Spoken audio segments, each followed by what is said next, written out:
All right, Joe, how are you? Oh yeah, okay.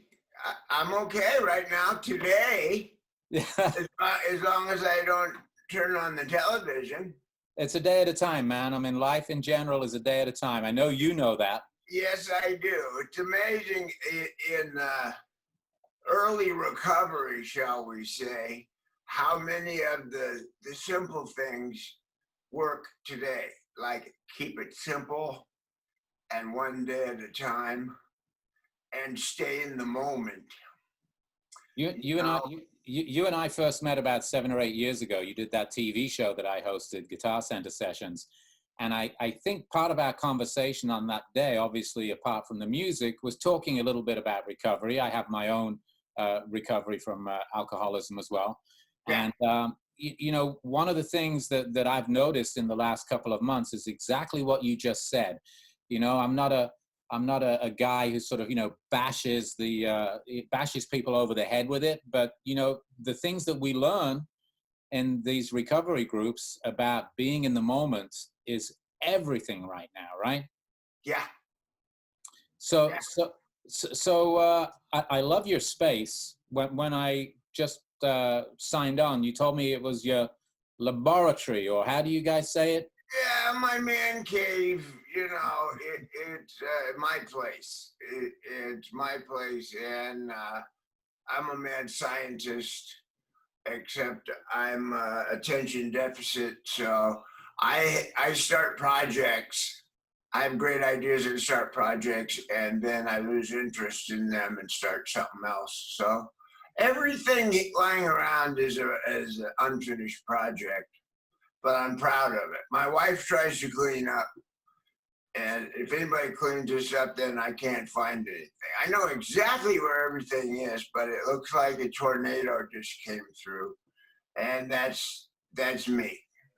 Well, obviously, normally in the summer, you're out on tour doing something, whether it's your own music or out with the Eagles. And this year, you're stuck in your laboratory there. Yeah. And I know we were talking a month or so ago, and you were saying you were bored. And we were asking you, could you help us out with the radio station? You're always so cool to help us out. And you said you wanted to do a radio show, which we now have on the air. Yes. And before we talk about that show, I want to talk about radio a little bit with you and what radio means to you. What's your earliest experience or memory of listening to the radio when you were a kid? Oh, I think the thing that sticks out is I would say about 1953 or 54. Uh, on the radio, I heard "How High the Moon" by Les Paul and Mary Ford, and that that was a wake up call. That the one thing that I'm pretty good at is music, and I started listening. I didn't play any instruments or anything. I was really little, but I started listening to the radio all the time, and I loved the old radio. I loved the way it used to be.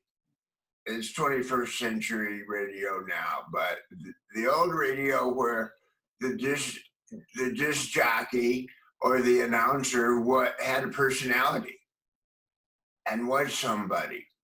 Uh, I had my favorites, and some of them are heroes like Murray the K and you know B. Mitchell Reed. I don't know if anybody knows these radio people, but these are old people. Cousin Brucey and Wolfman Jack, of course. I just thought those people were cool, and I learned so much by listening to the radio. And I love radio, and I became a ham radio operator in 1961. I learned the Morse code, and this is way before the internet. I was able to talk to people all over the world, and it's been with me all this time. Now, So I wanted to go back to the old days that I remember, the way radio was and actually should be. And I'm grateful to 88.5 for just saying, here, go for it.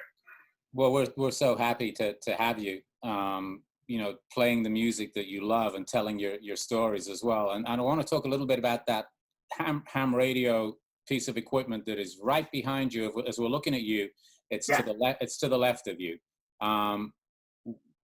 When did you get involved in ham radio? And tell us a little bit about that piece of equipment. Ham radio in 1961. I moved from Ohio to New York City. My parents moved.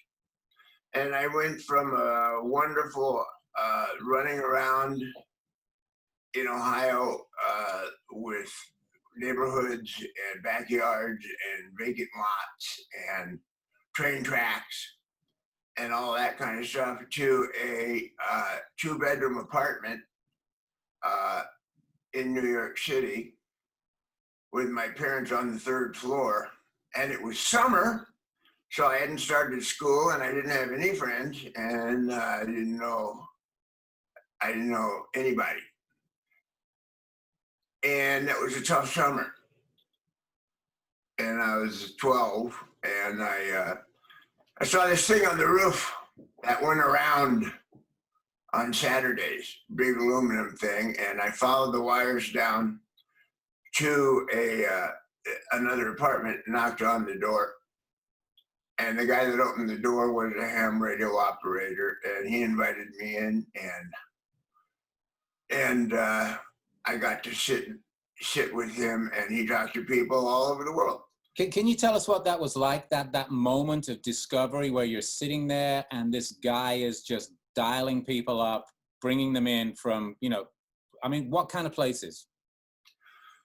Well, first of all, I was a kid lost with no purpose until school started.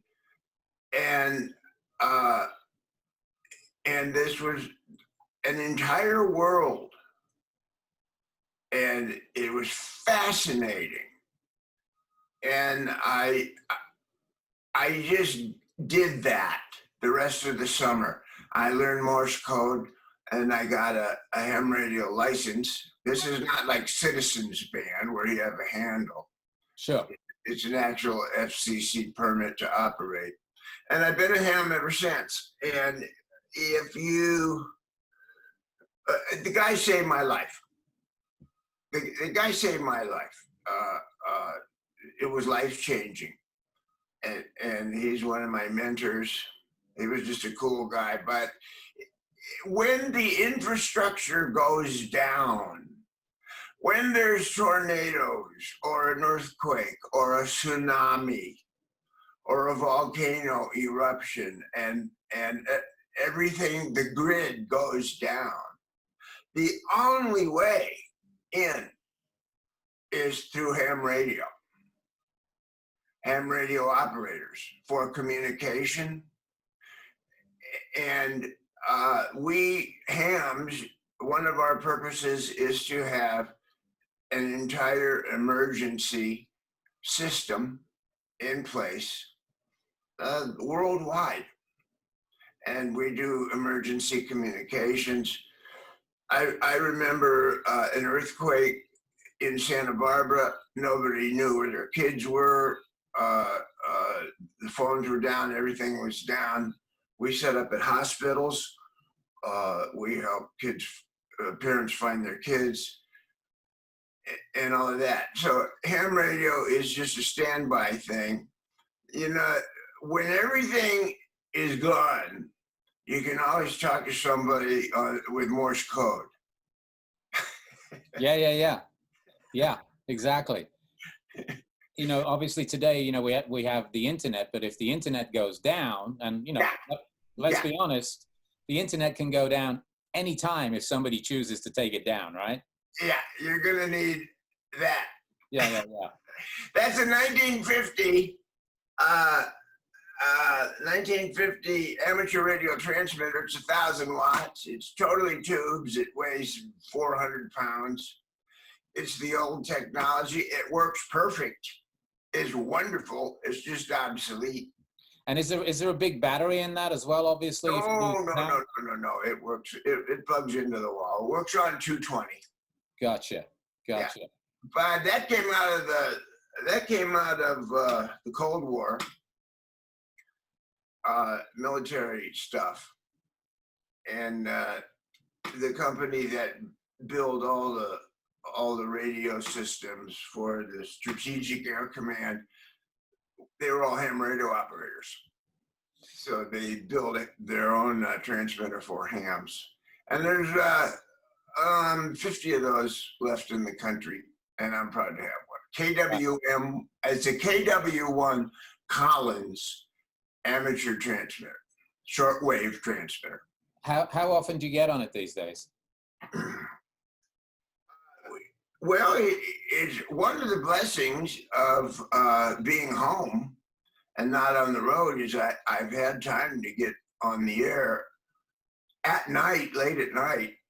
I get on the air, and I love it too because I'm not a celebrity on the air. I'm just Joe. And I talk to somebody who's just them, and it's really grounding if you're a celebrity. You don't have to answer Eagles questions and get told how great you are. Right. So it's never left me. Ham radio has never left me. Radio, I'm just a radio guy. I'm resonant with it.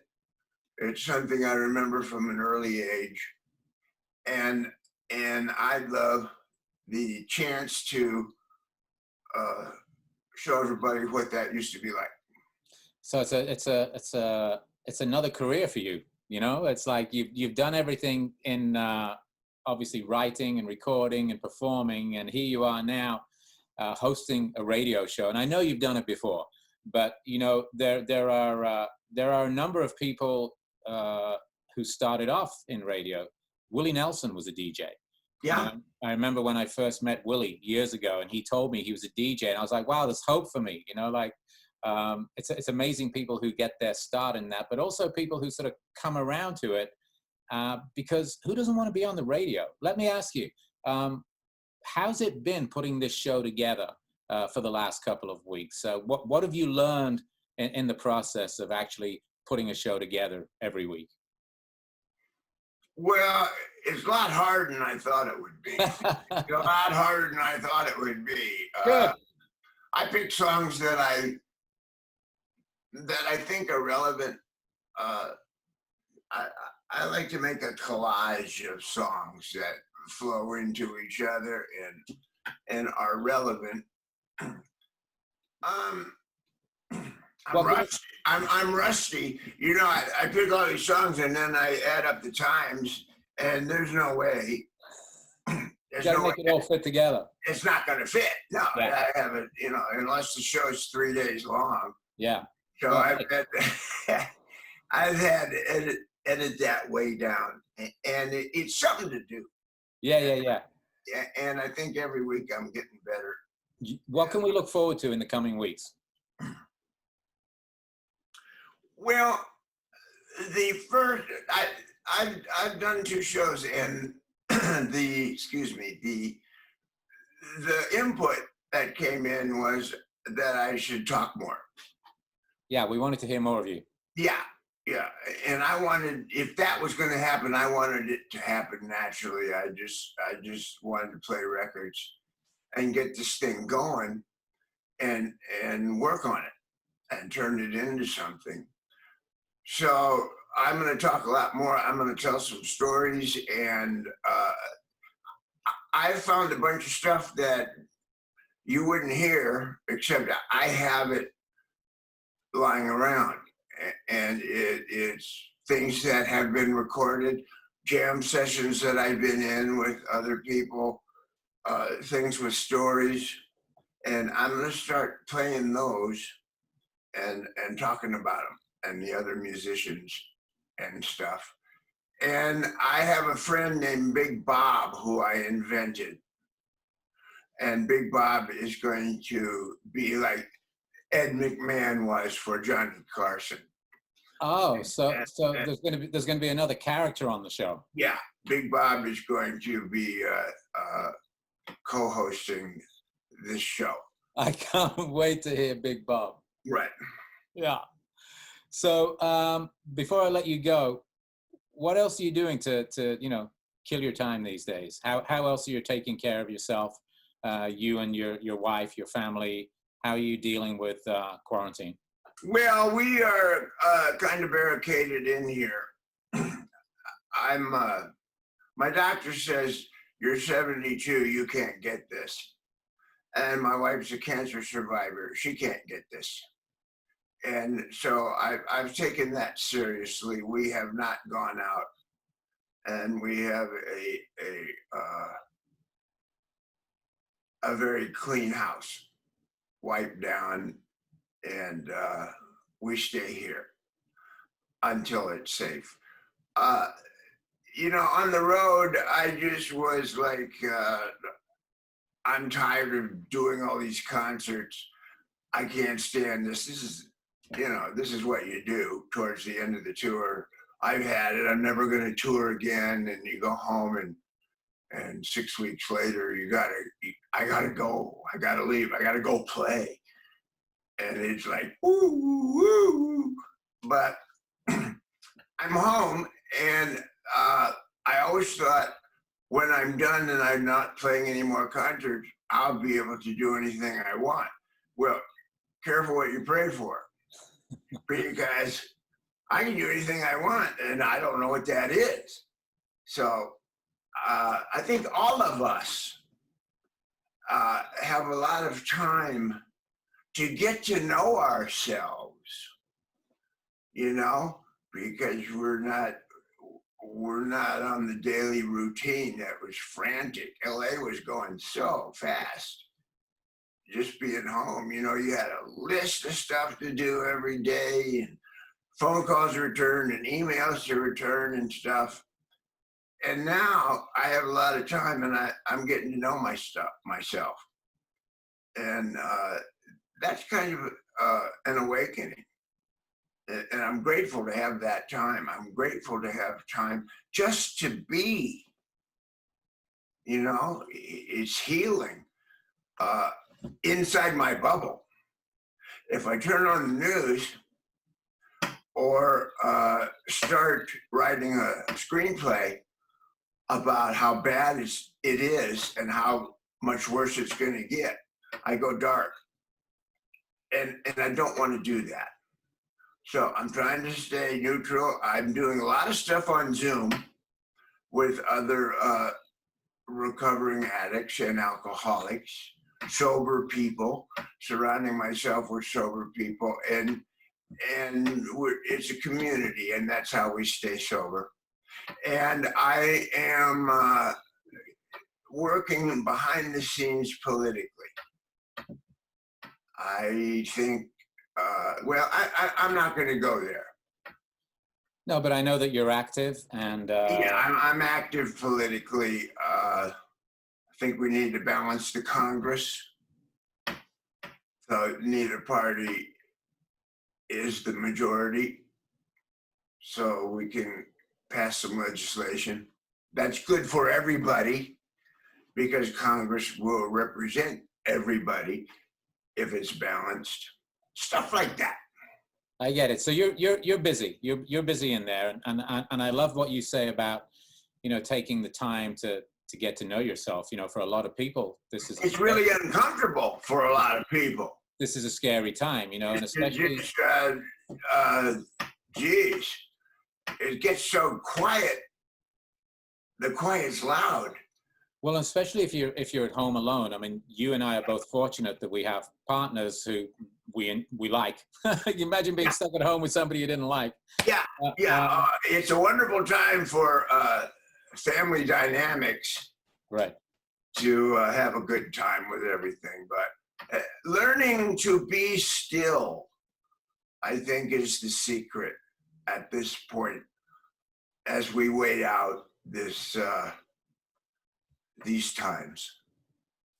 Let's finish this on a spiritual note, because I think that's exactly where we are right now. And you know, I'd never even heard of Zoom until 2 months ago, when all of a sudden, you know, AA meetings, 12-step group meetings, you couldn't go to anymore. And that's a big part of my lifeline to the world as well. But if somebody was watching this and listening to this and was perhaps having a really hard time right now, maybe they're living alone. I can't imagine being on my own right now. I think it would be very different. And is perhaps struggling with, you know, alcoholism or drugs in this moment where, you know, everything seems so heightened. What would you say to somebody who's saying, like, God, I wish I could figure out how to, you know, make things better for myself around this? Well, the first problem is being alone. You cannot be alone. It's not human nature to be alone, whether you have any problems or not. But the worst thing for a recovering addict or alcoholic is to be alone. It's the fellowship of sober people that keeps you sober.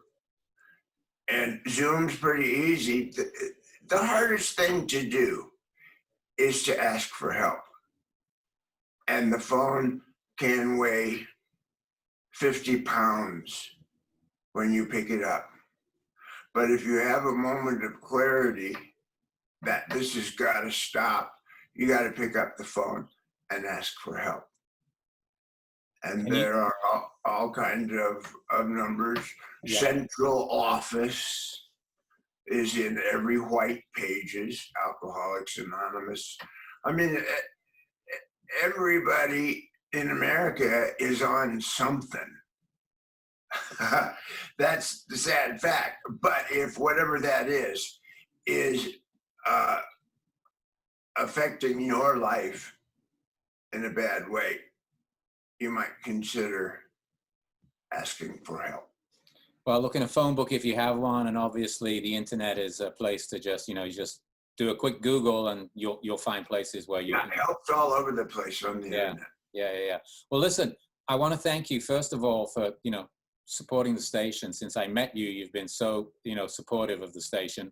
You know, we think that we're really doing some great stuff on the radio these days, and the fact that you wanted to be a part of it is, you know, we're very grateful of the radio station, because, you know, we're a small little public radio station, and having you on our airwaves really brings attention to us. So we're grateful for that. And we're grateful for the music that you bring as well. So, you know, we're archiving the shows online at 885fm.org, and you can catch, and I love that you decided this the first time we spoke about it. I was saying, what are you going to call it? And you're like, Joe Walsh's old fashioned rock and roll radio show. And we're like, yeah. We're in. Well, I'm thinking of changing the name of the show to I'm pretty sure it's Saturday Show. Okay. I think for now that's pretty good, you know. I think you just change the name of it whenever you feel like a new name. But we do know that it's on Saturdays, and it's from 6 till 8. And Joe, you're cool, man. I appreciate you. Thanks, Nick. You're cool too, buddy. You've been around a long time, and I really appreciate everything you've done. You know, an interview is only as good as the questions, and you're one of the guys that makes the interviewee really comfortable. I appreciate that. Thanks. It's like a chat, you know, it's like a conversation, you know. And not everybody can do that. I appreciate it, man. Well, listen, say hi to everybody there. Thank you for giving us a little insight into, you know. Everybody, stay out of your head. Don't go into your head alone. It's a bad neighborhood. And wash your hands and stay at least 6 feet from yourself at all times. That's my advice. Joe, it's been a pleasure, man. Thank you. See you, buddy. We'll see you on the radio. Okay.